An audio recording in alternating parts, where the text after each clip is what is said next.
प्रतिदिन जीवन का आनंद लेना में स्वागत है। मेरा विश्वास है कि आज का संदेश आपके जीवन में अच्छा प्रभाव डालेगा। क्या प्रभु इस बात को स्वीकार करता है कि लोग अपने जीवन का आनंद लें? मेरे ख्याल से कभी कभी जब हम प्रभु के बारे में सोचते हैं, हम सिर्फ यही सोचते हैं कि वो बलि चाहता है, परंतु यूहन्ना 10:10 में बाइबल कहती है, वास्तव में यीशु कहता है कि चोर चोरी करने, मारने और नाश करने के लिए ही आता है, परंतु यीशु ने कहा, मैं आया कि वे जीवन पाए और बहुतायत से पाए, भरपूर जीवन पाए, जब तक कि वो उमड़ ना पड़े। आज के प्रवचन का आनंद लीजिए और अपने जीवन में आनंदित रहने का निश्चय अवश्य कीजिए। मसीह की देह में एक शिक्षक होने के नाते मेरा एक लक्ष्य है। हम सभी के लक्ष्य में जरा फर्क रहता है। प्रभु सभी को एक ही काम करने का बुलावा नहीं देता है। यदि ऐसी बात हो तो फिर सारी जरूरतें पूरी नहीं होंगी। कुछ लोग प्रचार करने हेतु बुलाए गए हैं और वे बुनियादी तौर पर प्रेरणा देने वाले होते हैं। वे आकर आपको प्रोत्साहित करते हैं, प्रेरित करते हैं, आप उनके पीछे पड़ जाते हो। जब वे चले जाते हो तो आपको लगता है, वाह, प्रभु की स्तुति हो। वैसे आपने कोई बात गहराई से नहीं सीखी होगी और आप प्रोत्साहन पाते हैं और खुश हो जाते हैं। देखिए, कुछ प्रचारकों में विशिष्ट वरदान होता है, कुछ ऐसे होते हैं जो आर्थिक पहलू पर ध्यान केंद्रित करते हैं और कुछ चंगाई की ओर। देखिए, वरदान भिन्न भिन्न प्रकार के होते हैं। प्रचारों के बीच भी प्रभु विभिन्न वरदानों को रखता है। जैसा कि आप जानते, मेरा वरदान है लोगों को परिपक्व होने और विकास करने में मदद देना। ऐसा करने के लिए स्वार्थ को मारना और जीवन के कई विषयों से निपटना जरूरी होता है। ये मेरे लिए बहुत महत्वपूर्ण है। ऐसा है कि जब प्रभु आपके हृदय में कोई बात रखता है, आप उसे यूं ही रहने देकर उसे दूर नहीं कर सकते। अर्थात मुझ में ये बोझ है, मेरा कहने का तात्पर्य है कि मुझ में ये तरस है कि मैं लोगों को उस जीवन का आनंद लेता हुआ देखूं जिसे देने के लिए यीशु मरा। मैं आपको सिर्फ उसके बारे में बोलता हुआ ही नहीं, वरन उसमें चलता हुआ देखना चाहती हूं। इसका आरंभ उसे मुंह से स्वीकार करने के साथ करना अच्छा होगा, परंतु अंत में उसे पाकर ही रहना होगा। यूहन्ना अध्याय 10:10 एक बिल्कुल ही बढ़िया बात बताता है। पवित्र आत्मा का अनुसरण करने की क्षमता रखने में स्वतंत्रता है। जब भी आपको जो करना चाहिए उसे आप न करने पर उसके साथ नियम, कानून और दंड लगा रहे हैं, तो उसमें कोई स्वतंत्रता नहीं होगी। वो कहता है कि चोर केवल चोरी करने, हत्या करने और नाश करने आता है। मैं आया हूं कि वे जीवन पाए और बहुतायत से पाए और उसका पूरा आनंद लें, भरपूर जीवन पाए, तब तक कि वो उमड़ ना पड़े। बढ़िया वचन है। केवल जीवित रहना नहीं, बल्कि जीवन का आनंद लेना। यीशु जीवन देने आया, इसका यह अर्थ नहीं कि केवल हमें सांस देने आया। हम में पहले से ही सांस है। जीवन, वो जीवन जो प्रभु में है, प्रभु के अनुसार जो जीवन है। वो कहता है, वो चाहता है कि हम जीवन पाएं और उसका आनंद लें। और आगे वो सचमुच बड़ी उग्रता से कहता है कि बहुतायत से जीवन को पाएं, भरपूर जीवन पाएं, जब तक कि वो उमड़ ना पड़े। हमारे लिए जीवन का आनंद लेना इसलिए महत्वपूर्ण है कि हां, प्रभु चाहता है कि जीवन में आनंदित रहने के वास्ते हम जीवन का आनंद लें। प्रभु चाहता है कि हम आनंदित रहें। इसका एक कारण यह है कि हम प्रभु के राजदूत हैं। इफिसियों में बाइबल कहती है कि प्रभु एक अनुरोध करता है। नहीं, ये कुरिन्थियों में है, क्षमा कीजिए। प्रभु हमारे द्वारा संसार से अनुरोध कर रहा है। नया जन्म प्राप्त विश्वासी के नाते आप सर्वशक्तिमान परमेश्वर के प्रतिनिधि हैं। आप और मैं संसार को दिखा रहे हैं कि परमेश्वर कैसा है। यीशु के साथ वैयक्तिक संबंध रखने के लिए हम विज्ञापन हैं। इसमें संदेह नहीं कि मसीह की देह में अनेक लोगों को शैतान दुख, नाराजगी और हर प्रकार के बुरे फल जैसे आलोचना करना, गपशप, पीठ पर बातें करना आदि में उलझाए रखना चाहता है। वो लोगों को निराश, नाराज और तनावग्रस्त तथा संघर्ष में रखना चाहता है। वो नहीं चाहता कि हम खुश रहे, क्योंकि वो प्रकट होगा। मैं आपसे कहती हूं, मैं मानती हूं कि सर्वोच्च, प्राथमिक और सर्वप्रथम चीज जो संसार में लोग पाना चाहते हैं वो है आनंद। वे शांति चाहते हैं और खुशी चाहते हैं। सचमुच हम कह सकते हैं कि वे खुशी चाहते हैं, क्योंकि यदि आपको शांति नहीं रहेगी तो आप खुश नहीं रहेंगे। इसलिए खुश रहने के लिए पहले आपको शांति पाना जरूरी है। मैं मानती हूं कि यदि आप सफर का आनंद ले रहे हैं तो सब कुछ बिल्कुल ही ठीक है और इससे योग्य और कुछ भी नहीं है। ना कोई धन, ना कोई शान, ना नौकरी, ना कार, कुछ भी नहीं। यदि आप सफर का आनंद नहीं ले रहे हैं तो फिर सब कुछ बिल्कुल ही बेकार है। चाहे आपके पास कुछ भी हो, यदि आप उसका मजा ना लें तो वो बिल्कुल बेकार है। बच्चे पैदा करने से क्या फायदा यदि आप उनमें आनंदित ना रह सकें। हम इस बात पर हंसते हैं। क्या मैं आपको एक बात बताऊं, और ये शायद आपको अजीब सा लगे।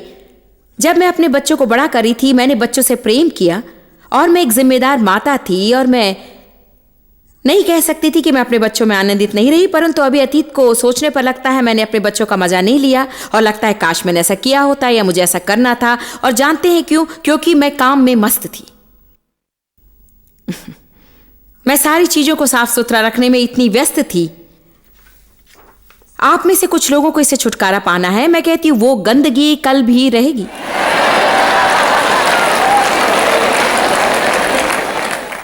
उसका अर्थ ये नहीं कि आप गंदगी में ही जिएं और कभी सफाई ना करें और कभी चीजों की देखभाल ना करें। मुझे याद है कि मेरे बच्चे चाहते थे कि उनकी मां सारा काम छोड़कर उनके साथ खेले। मैं ऐसा नहीं कर सकती, मुझे काम करना है।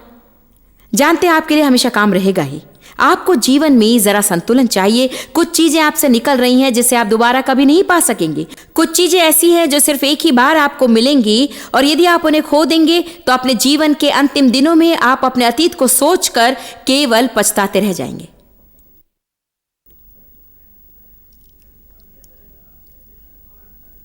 बाद में पछताए बिना रहने के लिए आपको अभी इस वक्त सही चुनाव करना होगा। मैं कह सकती हूं कि आप में से अनेक, ना केवल इस कमरे में जो है बल्कि टेलीविजन के दर्शक भी, सच्चाई यही है कि वास्तव में आप सफर का आनंद नहीं ले रहे हैं। आप स्वर्ग के पथ पर तो हैं, परंतु आप सफर का आनंद नहीं ले रहे हैं। यद्यपि आप ले भी रहे हैं, वो बहुतायत नहीं है, भरपूर आनंद नहीं है। अभी भी जगह खाली है जहां पर आनंद भरा जा सकता है।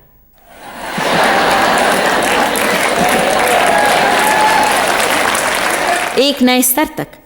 यदि आज आपको इसकी आवश्यकता नहीं है तो मैं अपने लिए ही प्रचार करूंगी, क्योंकि मुझे इसकी जरूरत है। आमीन। यीशु ने कहा, मैं आया कि वे वो जीवन पाएं जो उद्धार के जरिए प्राप्त होता है और जीवन का आनंद ले। वो नहीं चाहता है कि हम सिर्फ जीवन पाएं, वो चाहता है कि हम उसका आनंद लें। मैं फिर से कहती हूं, कई लोग स्वर्ग की राह पर हैं, परंतु हर कोई सफर का आनंद नहीं ले रहा है। इसका एक कारण यह है कि हम उसे महत्वपूर्ण नहीं मानते हैं।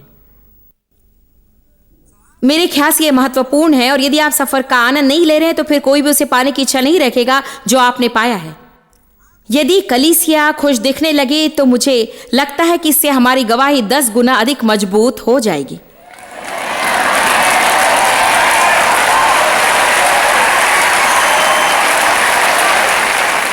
हमें हर समय किसी बात पर चिंतित रहने की आवश्यकता नहीं है। हमें हल्के दिल वाले रहकर यह सीखना चाहिए कि प्रभु पर अपनी चिंताओं को कैसे छोड़ दें। मैं प्रतिदिन जीवन का आनंद लेना विषय पर आपको हजारों तरह तरह के उपदेश दे सकती हूं। जब तक मैं इस विषय पर शिक्षा देती रहूं, मेरे पास किसी भी उपदेश या आनंदित जीवन जीने के सिद्धांतों की कमी कभी नहीं रहेगी। चलिए निकालते हैं इब्रानियों 1:9। धन्यवाद भाई। चाहे कोई कारण हो या ना हो, आप में से कुछ लोगों को यह बताना जरूरी है कि आपको जीवन का आनंद लेना चाहिए। देखिए, मेरा मतलब है कि एक शैतान है जो आपकी खुशी को चूस लेता है। वो हर समय हरि की खुशी को चूसने के प्रयास में घूमता फिरता है। मैं आपसे सच कह रही हूं। आमीन।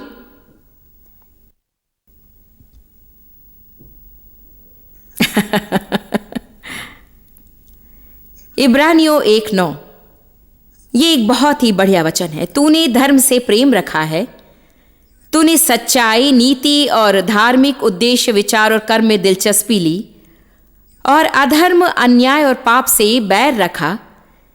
यही सब हमें भी अपनाना चाहिए। हमें धर्म से प्रेम रखना चाहिए, पाप से बैर रखकर सच्चे मनुष्य बनना है। इसका अर्थ यह है कि आप यीशु से प्रेम रखते हैं और हर दिन उठकर आप सही कार्य करने की कोशिश करते हैं, ईमानदार रहने की कोशिश करते हैं, सच बोलने का प्रयास करते हैं, आपसे जितना हो सके करते हैं और बाकी आप प्रभु पर छोड़ते हैं। अब देखिए आपको क्या मिलता है। इस कारण परमेश्वर तेरे परमेश्वर ने तेरे साथियों से बढ़कर हर्षरूपी तेल से तेरा अभिषेक किया। तो यहां कहा गया है कि हमें दूसरों की अपेक्षा अधिक खुश रहना चाहिए। केवल खुश ही नहीं, परंतु आपके सभी साथियों, आपके सभी मित्रों और सभी सहकर्मियों से बढ़कर हर्षरूपी तेल से आपका अभिषेक किया गया है।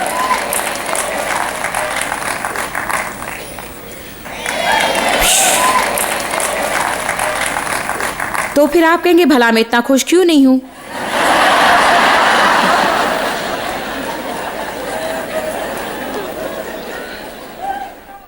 क्योंकि आपकी खुशी को चुराने वाले और बाधा उत्पन्न करने वाले कुछ लोग हैं। हमें अवश्य कुछ करना चाहिए इस दुख, क्रोध, दबाव, चिंता, निराशा, चिड़चिड़ापन, क्लेश और तनाव का। मैं आपसे कहती हूँ कि यीशु जिन चीजों से होकर गुजरा उनसे इसलिए गुजरा ताकि आप उस प्रकार का जीवन नहीं बिताएं। हम शैतान को चोरी करने का अवसर देते हैं। हमें एक निर्णय लेने की आवश्यकता है। मैं कहती हूँ ये वक्त है निर्णय लेने का और आपको एक निर्णय लेना है और जरूरी है कि अपने छोटे पुण्य कदम को आगे बढ़ाकर कहें, बस करो शैतान, तुमने मेरी काफी खुशी चुरा ली है। यदि एक चीज नहीं तो कोई दूसरी और कोई दूसरी और कोई दूसरी और कोई दूसरी है।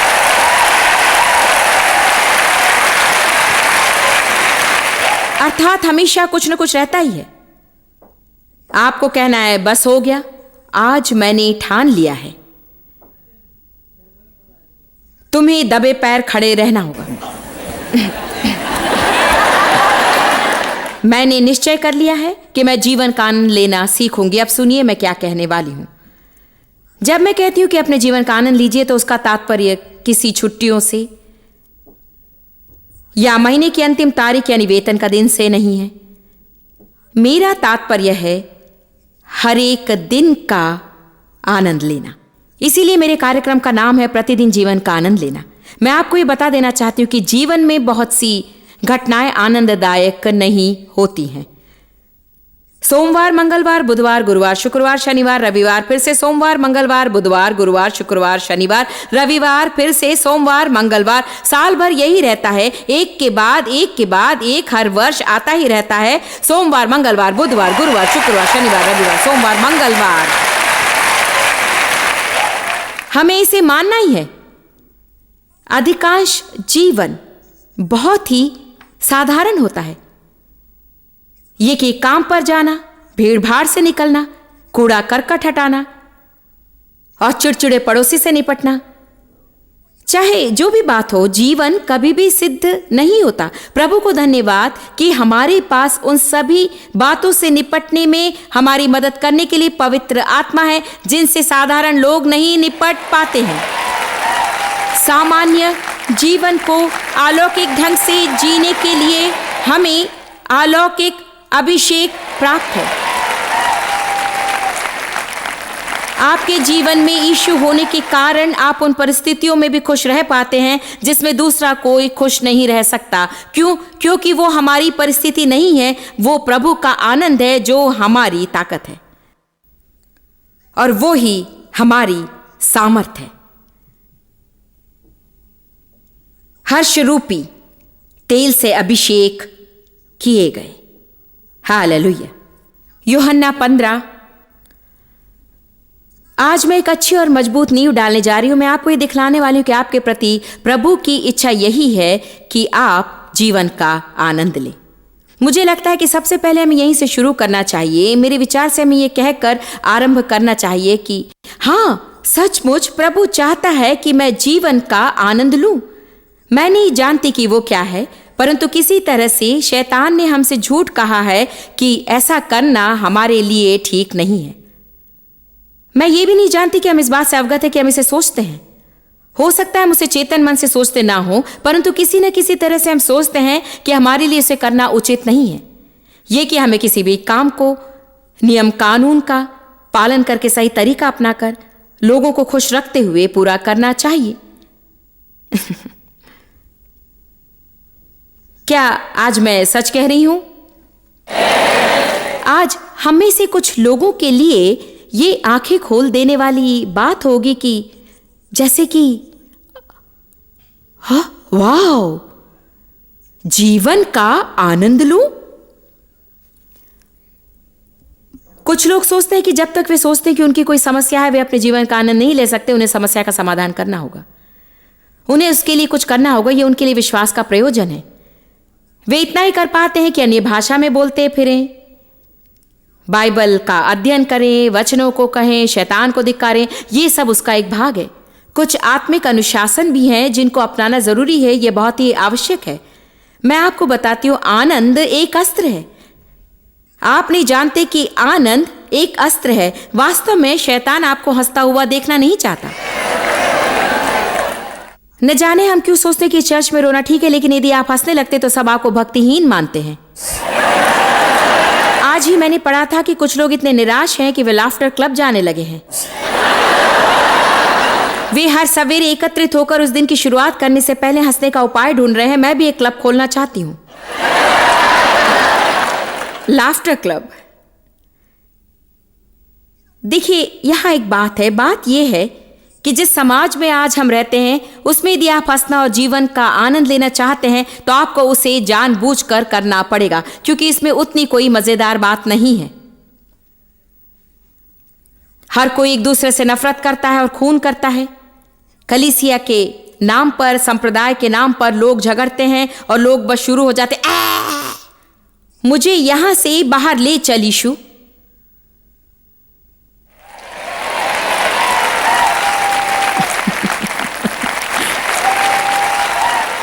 शायद आज का दिन शांतिपूर्ण हो, मैं नहीं जानती।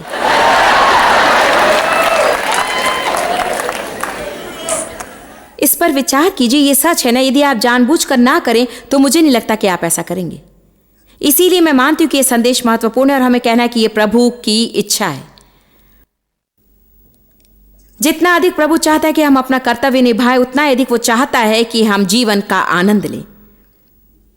शायद कोई 15 वर्ष पूर्व मुझे इस विषय पर प्रकाशन प्राप्त होने लगा और मैं बहुत ही जिम्मेदार व्यक्ति हूँ और मैं कड़ी मेहनत करती हूँ। मेरी बहुत सी जिम्मेदारियां हैं और मेरे लिए बहुत सारा काम है। मुझे बहुत सी बातों से निपटना पड़ता है।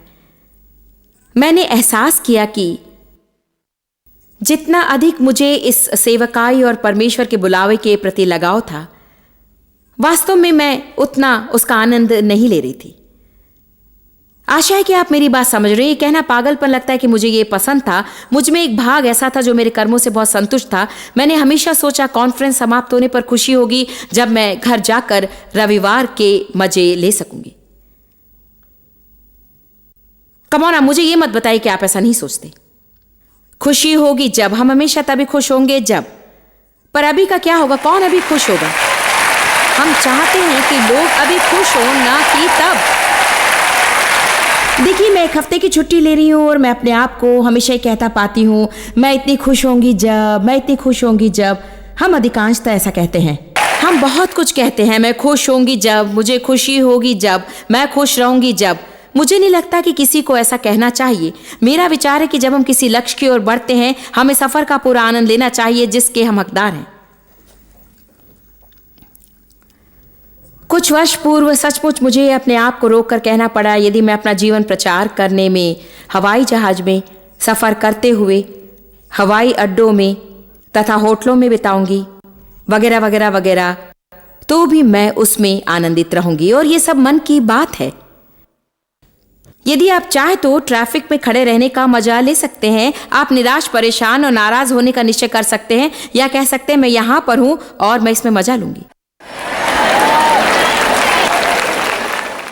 ईमानदारी से मैं मानती हूँ, यदि आज आप एक फैसला करेंगे कि आप जीवन की हर छोटी चीज का आनंद लेंगे, यहां तक कि उन लोगों के साथ भी जो आपको पागल कर देते, तब आपको अवश्य आनंदित होने का अवसर मिलेगा।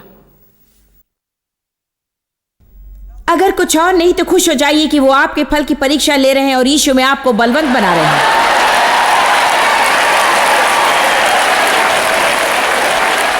आप लोग सोच सकते हैं मैं आनंद लेती हूं क्योंकि आप मुझे प्रभु में विकसित कर रहे हैं।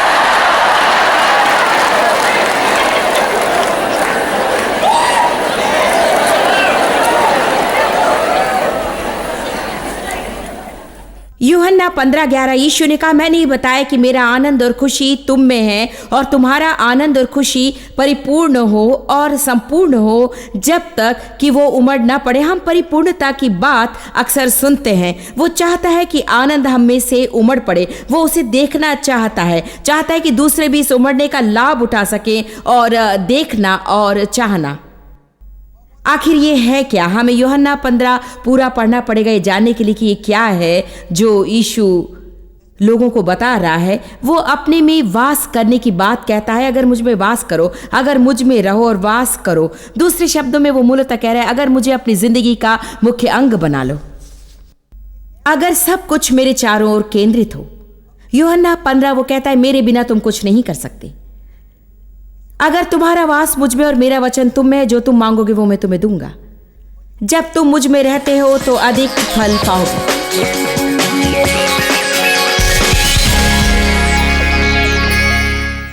आज हम जीवन का और अधिक आनंद लेने के विषय पर चर्चा कर रहे थे। मैं जानती हूँ कि आप में से अनेक लोग वास्तव में ऐसा नहीं करते। मेरे जीवन में भी कई साल ऐसे थे जब मैं अपने जीवन का आनंद लेना नहीं जानती थी। मैं जिम्मेदार, परिश्रमी, कर्तव्यनिष्ठ तो थी, परंतु मैं आनंदित रहना नहीं जानती थी। वास्तव में बचपन में जिस ढंग से मैं पली थी उसके कारण मुझे लगता था कि मजा लेना एक दोष है। आज मैं आपके लिए प्रार्थना करना चाहती हूँ कि आपके जीवन में जो होना है उसे प्रभु स्वयं करे और आज आप अपने जीवन का आनंद लेने का निश्चय अवश्य करें। पिता यीशु के नाम में मैं अपने सभी दर्शकों के लिए प्रार्थना करती हूँ। मैं उन्हें चाहती हूँ और इसी वक्त उन्हें प्रार्थना से ढांपती हूँ। मैं प्रार्थना करती हूँ प्रभु कि वे ये निश्चय करें कि आगे से वे दुखी, व्याकुल और निराश रहना छोड़ देंगे और प्रत्येक दिन के प्रत्येक पल का आनंद लेना शुरू करेंगे। वे अपने लिए जिस काम को असंभव समझते हैं उसमें कामयाब होने में उनकी मदद कर और वे उन बातों की चिंता छोड़ दे जिससे सिर्फ तू ही कर सकता है और जानबूझकर हर दिन आनंदित रहें। यीशु के नाम में आमीन। प्रभु आपको आशीष दे।